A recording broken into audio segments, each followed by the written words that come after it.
And it was Mac Jones to go against this guy, Baker Mayfield, who's playing out of his mind. We're scoreless early.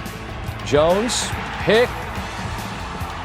Looking for Kendrick Bourne, who had a big day. Kendall Vildor makes a beautiful play on the ball. Ensuing drive, and Rachaad White, who's filling in very nicely with Bucky Irving out with that foot and shoulder injury. Had a couple touchdowns in Seattle last week. Scores again. Fred Warner is such a difference maker on this team, really the heart and soul of that defense, and got the ankle welled up on and already in an air cast. And if that's the end of his season, man, Fred, we're going to miss you. You were one of the greats and one of the great dudes in this game. It's a 7-3 game, and look who it is. Bourne again after a monster night last Thursday against Los Angeles. Big play, and here come the Niners, and guess who on 3rd and goal? It's Christian McCaffrey. He's been so banged up through the years. Everyone else is hurt, but they can rely on him. So it's 10-7. Not for long. Sean Tucker bounces it to the outside, and it's back to a Tampa Bay lead, this time 14-10. It's a 14-13 game right before halftime. Baker finds Cameron Johnson all alone, who walks into the end zone. Mayfield chirping at Upton Stout after he got big shot there, was actually flagged. So it's 20-16, now 20-19 after the Niners get another field goal. And here's the play that we led our show with. It's Mayfield, who's got to be sacked. Probably should be tackled there or here, but isn't. A gain of 15 on 3rd and 14, and he is feeling himself. He is full of whatever it is Baker Mayfield's got on the inside of that ticker that makes him such a ferocious competitor. And then, play later, how about I dial up a deep ball? Evans is out. Ibuka hurt his hamstring. Godwin's out. So Tez Johnson, it's your turn. What a hell of a flip while we're at it. His first touchdown, and Mayfield afterwards asked about Johnson's celebration after the 45-yard touchdown.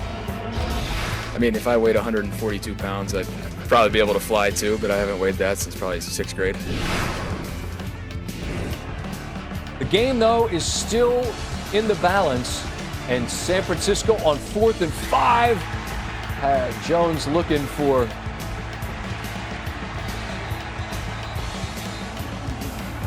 his receiver. He's picked off by Jamel Dean, and here's Baker about the MVP chatter. The city has rallied around you. This fan base loves you. When you had that epic run in the chance MVP, start rating it, how did it make you feel? It's week 6, so got a big one next week. So it's awesome to have the support. Don't get me wrong, but we're just getting started. I'll tell you a funny story. This is crazy. When I score and I hit MVP chant, I'm thinking they talking about me. So I asked Shep. I'm like, Shep, they was chanting MVP? And he was like, yeah. I was like, I ain't do nothing this year. And then he was like, they talking about Baker, Tez. And I was like, well, that explains it. But he is the MVP. The one he got the first down on, he said he blacked out. But I mean, that's just Baker. The pump fake get everybody. I'm just like, oh my God, he's a dog. MVP chatter, October the 13th, is a bit early, so I'm not interested in that. But I am interested in how you see him, Baker Mayfield, among the quarterbacks who are playing the best in the National Football League right now. Where is he?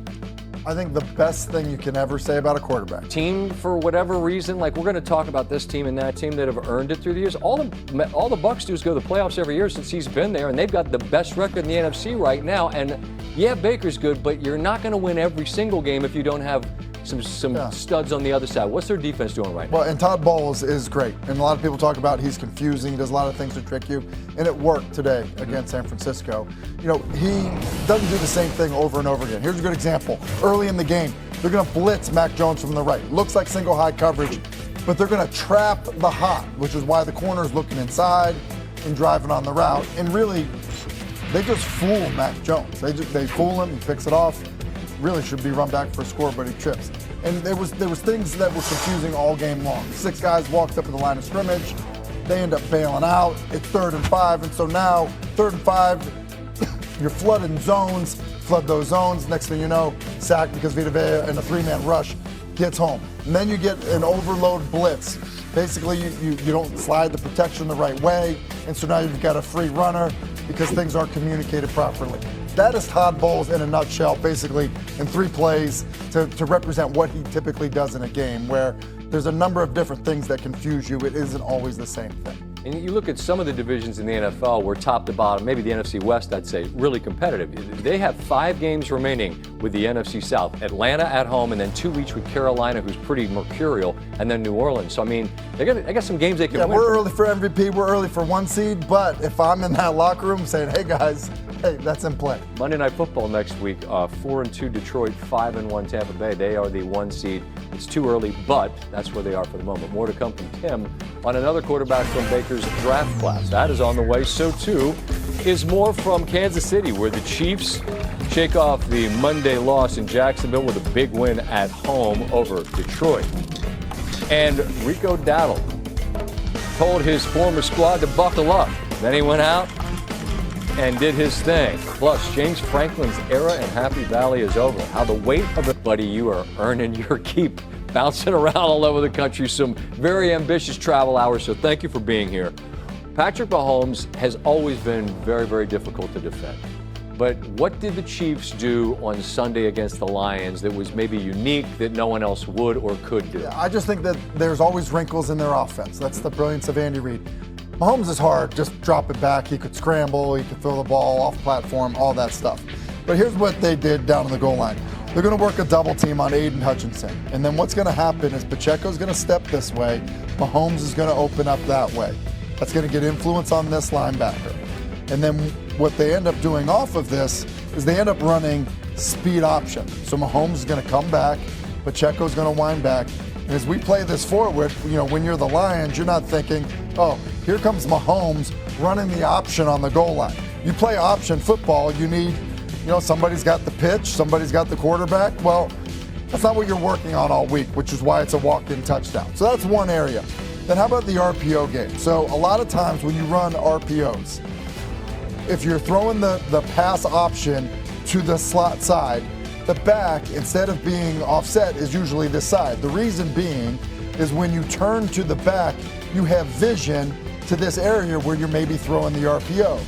Well, they're going to do it from the other side, but it's because of this defender's lack of width to expand out to Juju Smith-Schuster.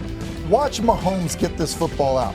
It could be awkward, uncomfortable, but instead it's right to the right shoulder of Juju Smith-Schuster, and on a 1st and 10, they get 12 yards, basically on an easy play because it's uncovered, but only easy because Mahomes can kind of run an RPO and still get the ball out quickly and accurately for run after the catch.